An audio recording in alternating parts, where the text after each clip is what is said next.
which is on the monsoon. Now, large parts of India are parched for rain. The Met Department today sought to allay some of those fears, but here's what the situation is looking like. It's the northwest when it's really grim at the moment. The rainfall is 71%. In central India, it's 39% deficient. It's been raining in the south, but there too is 29% deficient, while in the east, while some places are flooded, others are only about 7% deficient. Well, the Weather Office has forecast an increase in rainfall for the peninsular region and a fall in temperatures as well for the northern region over the next 4 days, a definite sign that the monsoon is progressing. The monsoon should have reached Delhi on the 29th of June, but that line you see on your screen is where it has halted. It's expected to move northwestwards, and under the influence of this system, the monsoon is expected to cover the remaining parts of India by the 5th of July. Delhi may even get some pre-monsoon showers in the next 48 hours. And across the country, prayers going out to the rain gods as a parched earth and anxious farmers wait for those dark clouds to colour the sky and bring them a reason to smile. The monsoon is late. There are fears it will be deficient, as we said. For us, this might be numbers and statistics. For the farmer waiting to sow his kharif crop, though, a harsh reality that could affect his livelihood for the rest of the year. Here's a ground report from across the country. Dry as a bone, the sugarcane crop on this farm has now been written off. The earth too parched to give life to anything, deprived of the monsoon which was expected here last week. With power cuts lasting up to 3 days, artificial irrigation is not an option either. ये बिल्कुल सूखा पड़ा है, मुश्किल से 2 घंटे बिजली आ पा रही है, उसमें भी ट्रिप दे देते हैं बीच में, 10 मिनट बिजली दे दी, आधे घंटे दे दी, उसके बाद में फिर बिजली काट दी। तो आपस ही सिंचाई नहीं हो पा रही है। The jawar crop, fodder for animals, hasn't grown since the fields haven't been watered in 3 months. So now farmers can't feed their cattle.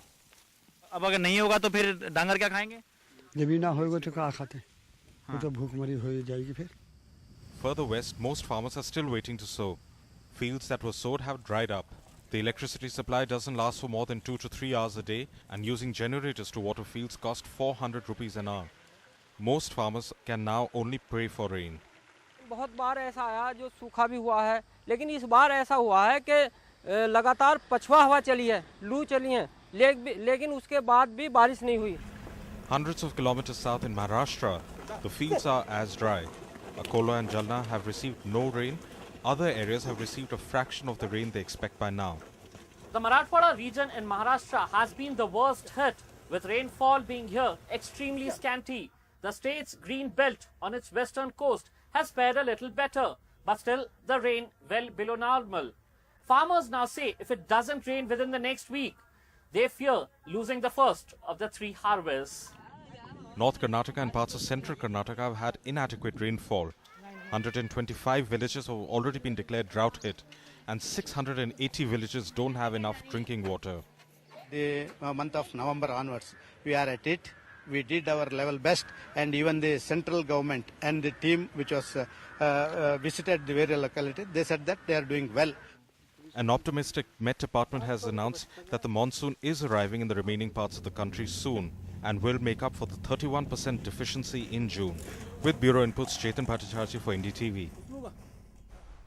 Well, tonight we're asking whether we can be less dependent on the monsoon for our agricultural economy as well, given the signs of a possibly deficient monsoon. Joining me to discuss this, we have from Delhi, Abhijit Sen, a member of the Planning Commission. We have Professor Y.K. Alag, who's done extensive amounts of work on the area from Ahmedabad.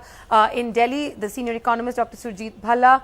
We also have Mr. Satpal Malik, former BJP and Union Minister, who's also in charge of the Kisan Morcha. And joining us from Hyderabad, Ms. Renuka Chaudhary, Rajya Sabha MP, and of course the national spokesperson for the Congress Party. Thank you all to my guests for joining me. Professor Alag, I'd like to come to you first. We're looking at the Met Department saying no need to worry, no need to panic, give it another week, the rains might come. But the truth of the matter is we're an economy which is excessively dependent on the monsoon when we have 80 million tons of food grain that's rotting in the Food Corporation of India warehouses.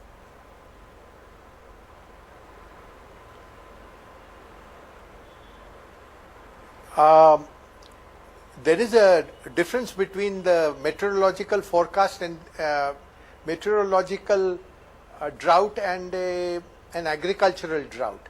The fact that it hasn't rained in June is going to have an impact. This means that the farmer in many cases will grow a less preferred crop, and it will also affect yields. Now, this is bound to have an impact. And particularly, I mean, there is a positive side in the sense that the deficiency of rainfall in the northwest, that's largely irrigated, but very deficient rainfall in the Malwa region, in central India, and scanty rainfall in the south, in the Deccan Plateau. This means most certainly it has an effect on the economy, particularly the agricultural economy. Of course, the agricultural economy is now a much smaller part of the larger economy, and as far as the larger macroeconomic outcomes are concerned, they'll depend on the government's macro policies rather than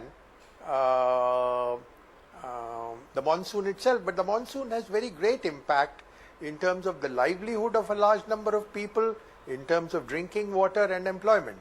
Right. Let's go across to Mr. Surjit Bhalla as well. So you've just heard Professor Alag talk about how the monsoon has a great impact on the livelihood and basic amenities like drinking water on the bulk of the population. But let me ask you, in your view, how do you think we can reduce our dependency on the monsoon for, as far as the economy is concerned? How do we do this?